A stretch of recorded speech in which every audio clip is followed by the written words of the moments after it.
Do you ever find yourself yearning to look beyond the obvious and dreaming about what's possible in your next chapter? Welcome to the Next Chapter Experience. I'm your host, Jeanette Blissett, former corporate executive who turned the page to become a best-selling author, entrepreneur, designer, and lifestyle business consultant. Episodes feature me and a kaleidoscope of guests who share their journeys with wit, candor, and humor, breathing life into real talks about things that matter most. I believe we all have a fire burning within us, waiting to be unleashed and shared with the world.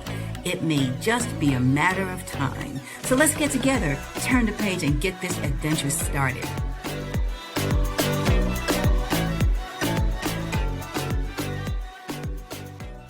Welcome to the Next Chapter Experience. I'm your host, Jeanette Blissett. Today's guest is Darcy Luoma, and she is a master certified coach, a facilitator, and a motivational speaker. She has worked for a U.S. Senator, Deputy Transition Director for a Governor, and on the National Advance Team for 2 U.S. presidential campaigns. As the owner and CEO of Darcy Luoma Coaching and Consulting, LLC, she's worked in 48 industries with 210 organizations and more than 500 individual clients to create high-performing people and teams. The media has named Darcy the region's favorite executive and life coach 4 times. Darcy balances her thriving business with raising 2 energetic teenage daughters, adventure traveling, and competing in triathlons. Darcy, welcome to the Next Chapter Experience. Thank you so much. It's just a pleasure to be with you. One of the things that you brought out that I really love in this process, this dynamic,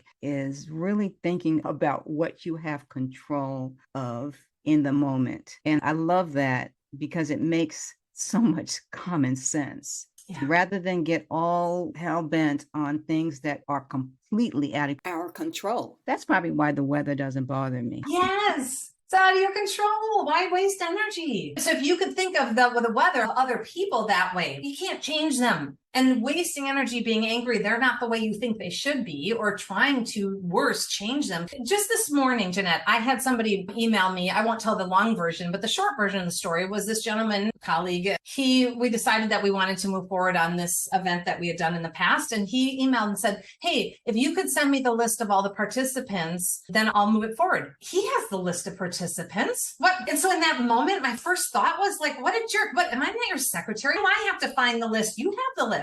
Pause, think, okay, I could react, or I could just open my email, copy, paste, hit send, and choose to let it go. And in that moment, that's what I chose because I don't control him. Now, if this were to become a pattern, and in the Thoughtfully Fit model, that's the practice of flexibility, stretching to accept others as they are, choosing to focus on what you can control. If this were to become a pattern, then I would have stepped into balance, which balance is being able to balance what do you want and need with what I want and need.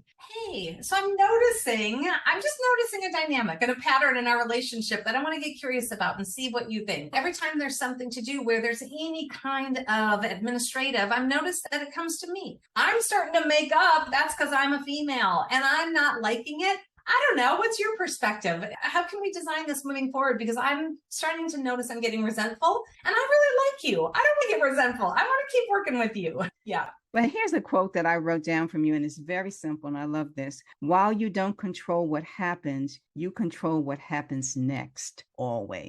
That's right. How you respond is that's what happens next. In the Thoughtfully Fit model, it's broken down by internal and external. We talked about the core being the pause, think, and act. There's the stillness, strength, and endurance. Can you talk a little bit about that internal piece? Yeah. So what we found in our research I started to notice after coaching thousands and thousands of hours that people have the same challenges, the same hurdles. Came down to top 6. This is after lots of deep dive research. 3 of the hurdles are internal, where we get in our own way. And 3 of them are external, where we have challenges with other people. So those internal challenges, stillness is about being able to quiet the mind. Just if you want to be a core peak athlete, you have to take rest days. You would never lift upper body 2 days in a row. You would never train for a marathon running 20 miles 2 days in a row. Your body builds stronger on the recovery days. In the same way, to be thoughtfully fit, you have to create some stillness and some opportunity to quiet the mind. We often get in our own way by not setting boundaries, not saying no, by over functioning. And so that's why that's an internal one. Let me pause and see if you want me to go through the other two, or if you want to comment on that one first. I think we talked about the stillness and the pause and relating it to that pause piece. But then in the next piece of that is the strength piece. And I noticed that pause is in that piece as well. Yeah. So these 6 challenges show up. No matter what your hurdle is, no matter where you get stuck, you can always go back to the core. And that's why it is the core. Just if you want to be a basketball player or a rower, or you want to just be able to take your dog for a walk, you have a strong core, every other movement's easier. In the same way, no matter what your challenges are, if you always can just go back to the core, pause, think, act. Doesn't matter which of these 6 challenges you're dealing with. So the second one, strength, is being able to consciously choose how you show up. And this one, what I started to notice is that people weren't always handling themselves the way they wanted to, weren't always able to self-manage getting that email and not being like, what in that meeting? That's strength. And it's a heavy lift. If you are annoyed, you walk in after a long day and you're tripping over your kids' shoes and that first feeling of negativity, if that's what comes out, that's going to have an impact. So strength is being able to consciously choose how you show up. Hey, everybody, I'm home, smiling. How's it going? What's going on here? That is a heavy lift. It feels that way. Yeah. Just taking a pause and really just understanding that you don't have to respond to everything. And there's just a way to respond. Yeah. Absolutely. And it's consciously choosing. So we have thoughts. We have negative thoughts. Negative stuff happens. We have challenges. You're not going to control that people do things that annoy you. And you're not going to control your thoughts that, oh, what an idiot, or what a jerk, or I can't believe the house is clean. That's normal. So with the thoughtfully fit model, the key is to pause and think, to raise awareness of, oh, I'm anxious, I'm angry, I'm frustrated. Is this thought right now serving me or sabotaging me? If it is sabotaging you, don't act on it. It's going to make it worse. What's interesting about what you just said, though, and I'm thinking about this, is that it's not about the crumbs on the counter. It's so often not about what's right in front of us. So do you want me to share the third internal? Yes, please. Yes. Yeah. So this one is just clients saying I get stuck in a project. They don't know how to move forward, stuck in a relationship that's not working. That relates to the practice and thoughtfully fit of endurance, which is about being able to overcome those obstacles. It's about embracing a growth mindset to say, I can figure this out. I can move it forward instead of stalling out, instead of quitting altogether, instead of being stuck in a fixed mindset that says, oh, I'm not a good writer. I can't do that. I'm not a runner. I can't do math. I'm not a public speaker. And then you don't even embrace the growth mindset to be able to do the work to get unstuck. I know that in the corporate environment and in organizations for a while, it was very popular to talk about having a growth mindset versus a fixed mindset. And I would listen to all of this rhetoric, but then make my observations. And it's hard to encourage or influence people to actually make change. Yeah. It just is sometimes very difficult, especially large organizations. It's very difficult. And that's why when I'm working with a team or an individual or an executive, the place we always start is right here. Instead of they need to, and this isn't that, just, okay, what's your role? How can you show up? What impact can you make? What do you control? In your book, you talk about the CEO who would go into the meetings and be shooting down one's ideas, and he just would come in a little negative and such. And then he was concerned that his employees weren't being upfront with him, or they weren't being transparent or sharing it. I'm glad you helped him. I love what I do. I love being able to help people, because here's the deal. That CEO, it wasn't like he was a bad person or that he wanted to create that environment. He was just doing what he did best, which is what he learned in his environment. It was his DNA. So most of the time, people aren't trying to be jerks. They aren't trying to make life hard for you. They just have blind spots. And so when you're thoughtfully fit, and this is why, to your point earlier, Jeanette, about people saying, well, I don't need a coach, or what's the value of a coach? You're right. You don't. Nobody needs a coach. The value of a coach is helping you to see those blind spots and giving you the support. There's no Olympic athlete who is going to be getting a medal on the stand without having a coach. Could Michael Phelps be a phenomenal swimmer with a coach? Of course, look at him. But a coach is going to help you go farther, faster. And so that's what I was able to do with that CEO, is not make him wrong, not criticize him. When somebody says something and I shut it down, it's because my mind is already thinking of all the reasons it can't be done. He said, I'm not thinking about the impact it's having on that person in front of me. It's interesting because I would always have a sense of humor about it because everyone's flawed. Okay. I don't care what position you're in. We're all flawed individuals. And I would tell my team, he's doing the best he can with a certain expression on my face, and my team read that, or she's doing the best she can. But as Maya Angelou says, when you know better, you do better. That's right. It might not feel like people are doing the best they can. But if that's all they got, it's all they got. That's it. Now, here's a travesty. Here's a CEO who doesn't have the skill sets. Now, if anything trips me up, that is one of them. But that's why I say you got to have a sense of humor. That's right. I love it. You got it. So let's now move to the external. Yeah. So external. Yep. Yeah. So first one is flexibility. There's this notion like, I'd be fine if only you were different. If you would change, if my boss would just smile when he comes in the Zoom room, I could be fine. If my spouse would just put the dishes in the dishwasher. Flexibility is being able to stretch to accept others just as they are and just say, that is how that person is, and not waste your energy trying to change them or fix them or get them to be the way you think they should be. That's amazing. That's amazing. Reminds me of a time in my professional life where I was put into a management position. And at the time, I was coming out of an entrepreneurial position within the company. Okay. And I was invited to join the leadership team, which I did. And I didn't have a lot of experience managing large groups of people. So my company sent me to the Center for Creative Leadership in San Diego. Yes.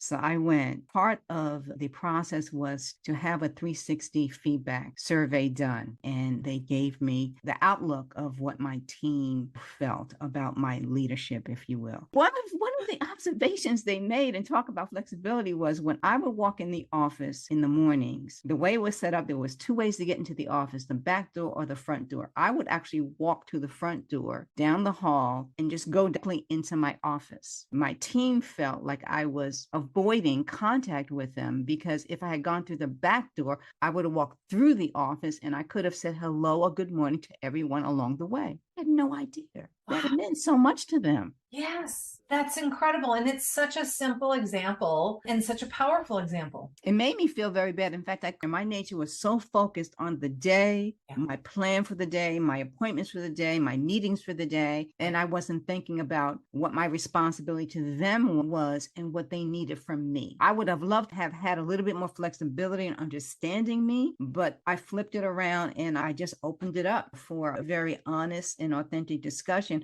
of what their needs were. In that flexibility piece, that was the way I handled it. And so I'd love to just bottom line, a takeaway, if I can, for people who are listening, and give a really concrete tool at this moment, because I'm guessing a lot of people are like, yes, that's me, I misunderstood. And so if you are on a team, whether it's at work or you're an entrepreneur and you have subcontractors, or you're on the Little League and you got coaches, take some time to design your team alliance. And so that's all about making the invisible visible. That was invisible to you. You did not know that they were having these thoughts. And so if you can, whether it's on the front end or if you didn't do it at the beginning, you can do it at any time. Say, hey, I want to talk through and have you all think about 3 questions. I want to talk through these 3 questions. 1, what's the culture or the atmosphere that we want to have on this team, in this environment? And that's from a systems lens, right? Do we want it to feel lighthearted? Do we want it to feel intense? Do we want it to feel supportive? Whatever that might be. You're going to get a lot of information. Number 2, what do you need personally to flourish on this team? And that's where people can say, when I did this, when I worked in the senator's office, I was the leader of the office and I did this. And I said, one of the things I need is I don't have a good memory. And so I need to have things written down and have them documented so that when I forget, I can go back and be like, oh, that's right. That's what we decided. And so I take lots of meeting notes and minutes and recaps. At that moment, Jeanette, I had 2 people say, oh, I thought you just didn't trust me. because you're always sending out this. And then the other person said, I thought you just didn't like me, because instead of popping down 10 feet down the door to connect, you're sending me emails all the time, which felt so cold. And I'm like, oh, it's just because I want to have the answer in writing so I can go back and look it up. So that will give you an opportunity to start to understand people's personal user manuals. You'd like to get into work and get focused. You don't want to be chit-chatting and taking the back door. That doesn't mean you don't like the team. Third question, how do we want to be together when things get difficult? Because there will be storms. You're going to let me down. I'm going to say something that offends you and I have no idea it offends you. You're going to miss a deadline that's going to put me in a tizzy. We're human. We're flawed, as you said. So if we could design on the front end now how we want to be together when we've let each other down, when there's conflict, when there's challenges, then when that happens, we know how to proceed. That's good stuff right there. I hope everybody listening is writing down these gems from Darcy Luoma. Okay, so that's the flexibility piece and the balance piece. And then, so balance, we talked about earlier, that's being able to achieve alignment in your relationship, find the win-win. Balance, what do you want and need with what I want and need? And the agility piece. And then agility is being able to respond effectively when you're blindsided instead of reacting on autopilot. He calls you out in that meeting instead of, we all have a default. And you get called out, your default might be to fight back. Your default might be to stonewall, to shut down, to cry. Agility is about being able to respond thoughtfully in that moment. Have the agility to be able to self-manage what that first initial reaction might be. Absolutely. So as you think about your path, your plan for the year, I know you do a lot of speaking to organizations, lots of facilitating. You've got this huge team. What's really in your view in terms of Darcy Luoma? I want to call you Darcy Luoma so bad. Darcy. But in college, my friend said Luoma. He always called, that was just my nickname. It never stuck for anybody else. But so it's so cute that I'm having this flashback. Darcy Luoma Coaching and Consulting. Okay, what's in view? We have boldly undertook an initiative that's been in the works for a while, and we just launched our Thoughtfully Fit Gym. So that's an online place for people to go. If they're like, okay, you can go to the gym and get support, physical gym, and get training and expert and coaches and community and accountability. The Thoughtfully Fit Gym is a place you can go to work out your mind, to be able to get support and community for being able to set boundaries, to be able to say no, to be able to handle yourself thoughtfully, to create more stillness in your life, to learn how to accept others that annoy the heck out of you. We are in the process. We just developed it. We are working on getting the word out about it because it's a hard concept to really be able to understand and embrace. It makes a lot of sense, though, as you shared that. It makes a lot of sense because we do spend a lot of time as well as money. I know there's a statistic in your book that most Americans spend more money on fitness than they do on education. Right. Something to that effect. And to have a thoughtfully fit, I would say, a mindset gym, if you will, makes a lot of sense to me for some reason. Thank you. I mean, it makes sense to us, too. And also just the fact that we want to make this as accessible as possible to people, and hiring a coach is expensive. Hiring a consultant, bringing somebody in to do training in your team. So that the gym we're looking at as a model for real-time learning in the moment. Somebody can log in to live workouts, or there's a whole on-demand video section as well. So you can get a workout in on your own. That we're trying to make it more accessible. The self-education revolution is definitely it's in progress right now. Ever since COVID and us having to take a different path as to how we work and how we learn. And now I think there's more of a focus on self-education. However, to have a hub or ecosystem that's created where individuals can go and get the support that they need seems to be very timely. Yes, thank you. I'll tell you what, pre-COVID, we would never have thought, let's create a virtual gym. We just thought we had to do everything in person. And so that's one of the silver linings with this. It's a revolution that is happening in real time on how people communicate and interact. And it's created a lot more flexibility. And I'll tell you what, I was just mesmerized by the community that's been around you, the village that you have had around you for these years is pretty incredible. Oh, thank you. It is incredible. And what's in Thoughtfully Fit? There is nothing new. It's all what I have learned from Jim Collins, Good to Great, Stephen Covey, 7 Habits, from Seth Godin, from all of those who have gone before. It's just a way to package it that I hope is accessible to people. I have a website, and we'll make that website available in the show notes. But if you'd like to share, that'd be great. Yeah, so our website is darcyluoma.com. That goes through all of our services and coaching and consulting. It's got free blogs and videos. Also, we'll just share with people that if you go to thoughtfullyfit.com, there's a free quiz. And that quiz you can take, it's 2 or 3 minutes. It'll tell you which of these 6 hurdles is your biggest. And then it'll give you some strategies that you can use immediately to start training and practicing to overcome them. They're the same strategies that are in the book, same ones that I use with my coaching clients. Very good. Very good. I have thoroughly enjoyed this conversation. We can probably go on and on because there's a lot of intersections here where I think that we agree on a lot of things. Not to say that we have to, but I'm just saying it makes the conversation go very well. So again, I certainly appreciate you giving me this time and sharing your information with our listeners. I know it's going to be very valuable to anyone listening. Jeanette, thank you. And I'll say you are a phenomenal hostess. You did your homework. This conversation was so deep because you came prepared, and that is not lost on me. I'm so grateful. I love this conversation. Thank you so much. I appreciate that.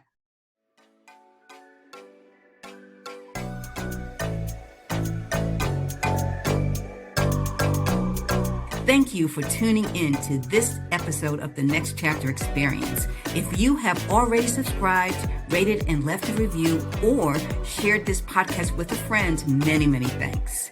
For questions, comments, or feedback, reach out to me at Jeanette Lissette at nextchapterexperience.com. We'll be back with more conversations, so until then, keep that fire burning.